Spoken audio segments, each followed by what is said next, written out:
Salutations and welcome to the farm. Well, it is a very, very hot day outside today.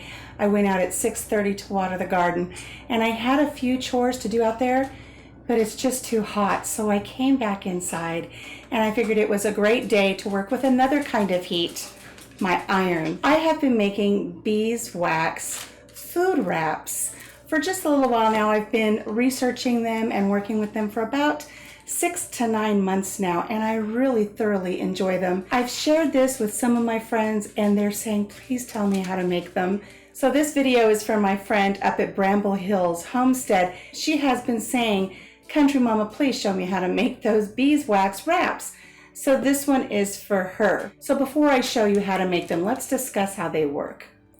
I've got a couple of jars here and they just really create a really nice seal to keep things nice, airtight, and dry. This is one I have here. Listen. Can you hear that? It's just like a little drum. And so I just got my wax wrap on the top of this mason jar. If I had something in this jar that I wanted to preserve in the fridge for a little while but didn't have a lid for it, or I didn't want to mess with saran wrap or plastic wrap, and I don't have a lid for this, I can just use these wax wraps. So all you do is you set it on and you use the heat of your hand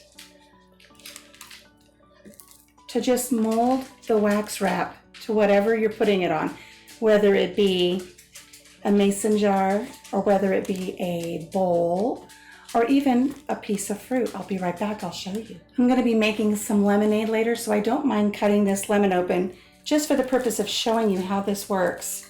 If I use this half of the lemon, which I will, but I have this left over and I don't want to have to worry about saran wrap or finding a dish to put it in with a lid. All I have to do is get my wax wrap. You kind of squeeze it together to activate the stickiness. And when you unfurl it, you just put it right over what you want to preserve and you just give it a little pinch. The warmth of your hand will form it to the size and the shape of whatever you're preserving. And there, now my lemon is ready to go into the fridge. It won't get any air to it. It'll be perfectly fresh when I pull it out to use for tomorrow's lemonade. So that's how it works. For fruit, you can do avocados and they won't turn brown. You could put it on your jars, you can put it on bowls.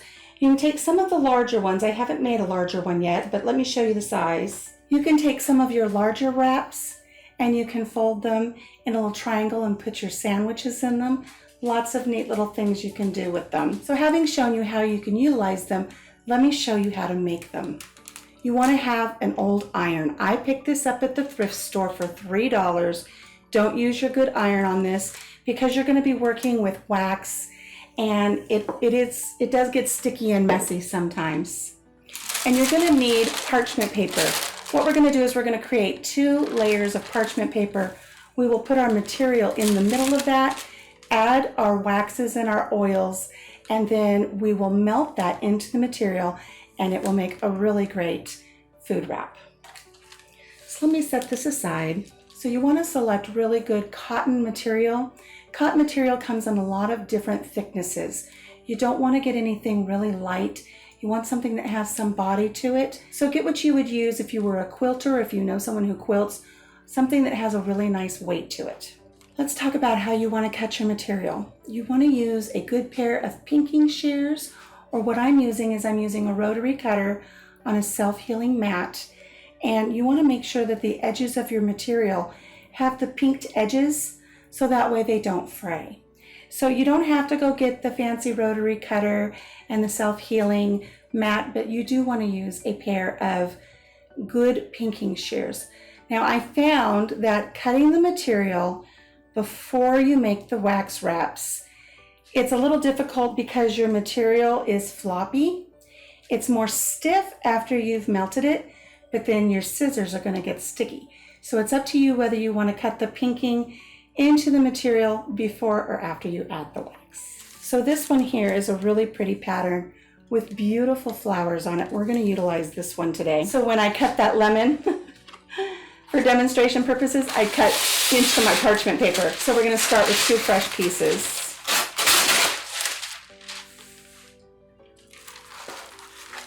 It always does that. You turn it over and it won't roll. There we go. Don't use wax paper. Make sure you get parchment paper. So what you want to do is you want to take your material, freshly ironed if you can. Mine's not ironed today. I usually, when I get new material, I wash it and I dry it, then I iron it. Then I cut it. It usually gets all messed up again because I keep it all in this basket back here. I've got tons of material in a laundry basket. So I'm just going to give this a real quick iron just to get some of the wrinkles out. You don't want to make these when they've got wrinkles in them. The first thing that I like to add to my wax wraps is some pine resin. Now I've tried making these with just the beeswax and it didn't seem to be tacky enough, but the combination of the beeswax with pine resin is a really good combination. So I just use a little sieve and I just use it so I can just lightly sprinkle pine resin, which is food safe. Make sure you get food safe pine resin. And I sprinkle that on. Next, I add 1 dropper full of organic jojoba oil. You can find your jojoba oil online.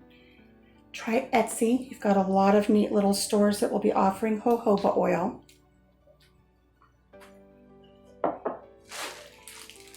And then I use about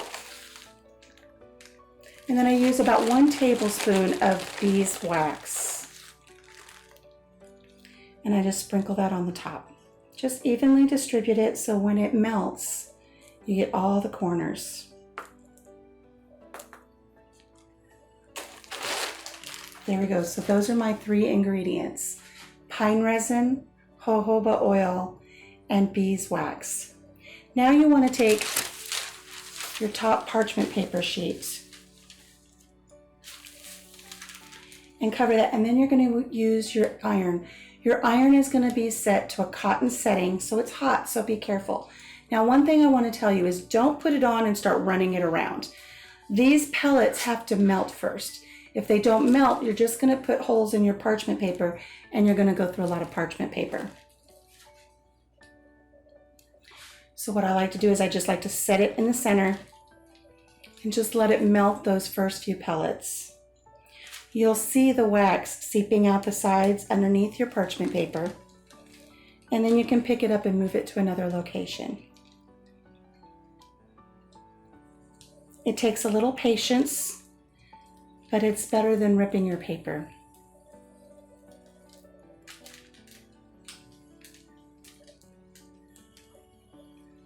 Work from the center out. Now, once you have most of the wax melted, you'll see it through your paper. Then use your iron to smooth it to the edges so you get the very edges of your material covered in wax. It's almost like rolling out a pie crust. Get to the very edges.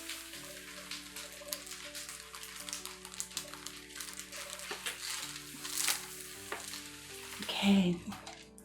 Set your iron back down, peel off the top layer of your parchment paper, and set that aside. Inspect your material to make sure that it is indeed covered with wax to all 4 corners and all the edges. Lift it and just give it a little bit of a wave. You want to dry that wax. It dries pretty quickly. As it cools, you'll feel that the material stiffens up a bit. That's the wax and the pine resin. Now the wax, the pine resin, and the jojoba oil make these antimicrobial. You don't have to worry about bacteria. They're great for keeping your food fresh without using plastic. And what's really great is they're biodegradable. Once these are done, once they've run their course, which is about 9 to 12 months with proper care, you can cut these up and add them to your garden. They will compost. You can take them and wrap them around a stick as a great fire starter. There are great things you can do with these when you're done and you're not contributing to our landfills. So this one's done. I'm going to set it aside and let's do another. I love this little print. Can you see that? Little squirrels and foxes and rabbits and raccoons. All of your little forest friends are on this one. This is a little 6-inch. So again, with this one, we're going to start with a little bit of pine resin. Don't get carried away. Don't do too much. It's taken me a while to learn when making these that, less is more. You want just enough for good coverage.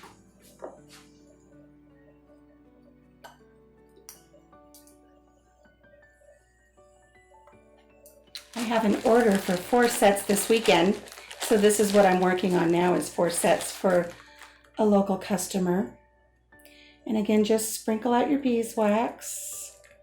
Make sure when you return your parchment paper that it is the sticky side that already has wax on it face down. You don't want it getting all over your iron. And again, we're just going to set the iron in the center, let it start melting to the outer edges. Because here's what will happen if you're not patient. Those wax beads will break through your parchment paper. They'll get on the bottom of your iron, and you can see my iron's already got a little bit of wear and tear on it. And it will make your parchment paper have holes in it. It will turn black, and that will transfer through those holes down onto your material, and then your material is going to have little black specks on it. You're not going to want that. You want to keep your material nice and pretty. All right, so just checking to make sure we've got it spread to all the edges of our material. This one needs a little work.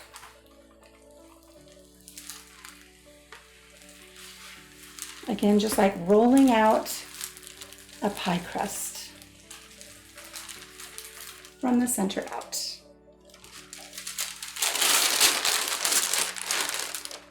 Now I've missed a little spot here on the corner, so I'm going to get just a couple of little pellets of beeswax.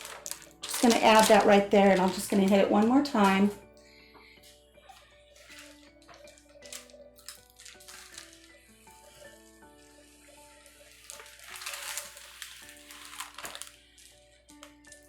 There we go. Now I know that that one is coated.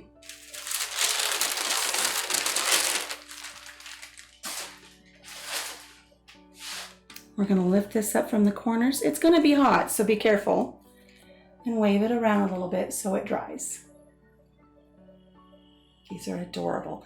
Now note that some of the beeswax that you get, sometimes it will have a yellow tint to it. Sometimes it will have a clearer or a more white tint to it. Note that the color will change the color of your material. So here's the material when we started.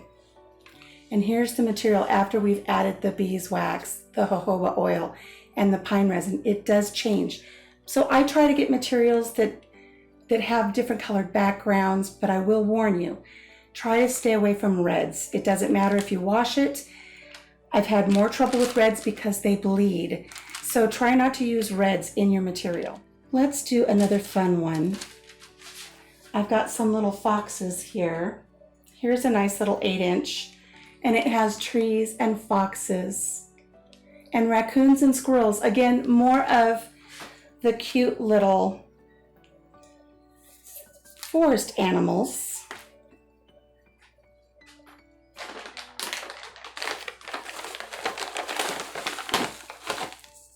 Add just a little shake of resin. Using a sieve is a great tool.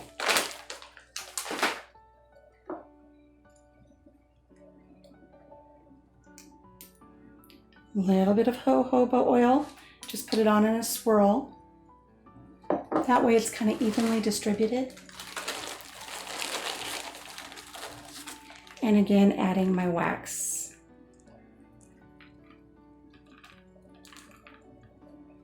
These make great gifts.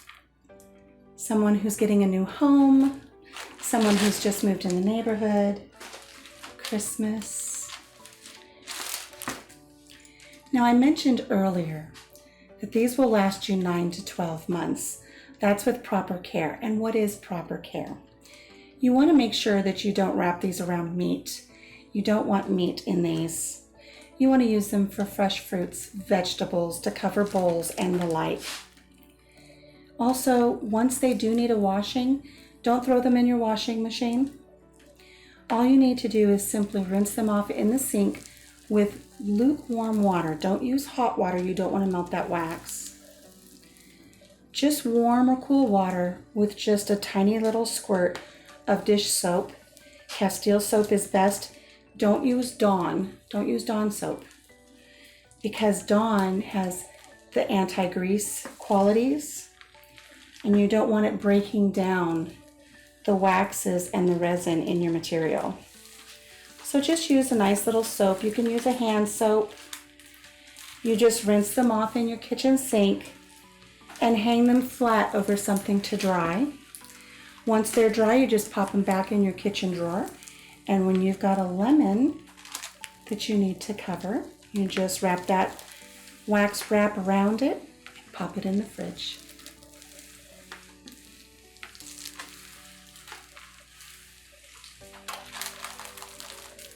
I can see I need a little bit more in that corner there. I think I'm good there. Let's check this one.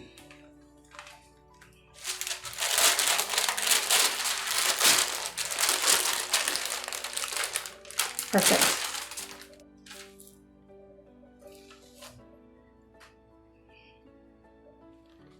And there we go. Now let's say that you've got one like I've got here. I've been using this one for quite some time. It's not as tacky as it used to be. It's still working. It's still great. It's still sealed here along the edge of the lid of my mason jar, but it's kind of hanging out here on the edges. All you need to do is get your iron out and just hit this again. You can pop it into a 300-degree oven for just a couple of minutes so that it melts. I'm going to just kind of stick it right here where I've already got a little bit of wax. Just going to hit it again to get the wax to distribute again. Give it a little bit of tackiness again so I can keep using it. So if you make these and you find that they're wearing out a little bit, don't throw them away. They're not done. Just hit them with an iron. If you have to add a couple more little pellets of beeswax, you can do that.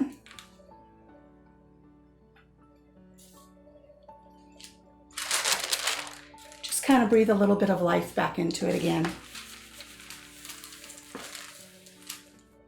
Now you may see on other YouTube tutorials that they show you how to make these in the oven. That is one way that I've tried. You can use, and also that you can use a little double boiler to melt your wax. I found that it didn't melt the wax and the resin equally, and I ended up with orange splotches on my material from the resin. So after a bunch of trial and error, I have found that using the iron has worked the best for me. So that's it from the kitchen today here on the farm. I hope you enjoyed learning how to make these wax wraps. Again, they're eco-friendly, they're biodegradable. You can use them in place of plastic, and they're antimicrobial. So they are a great addition to your kitchen. If you have any questions, leave them in the comments below. I'm more than happy to answer them for you. And if you make these, I'd love to hear from you and see how they worked for you.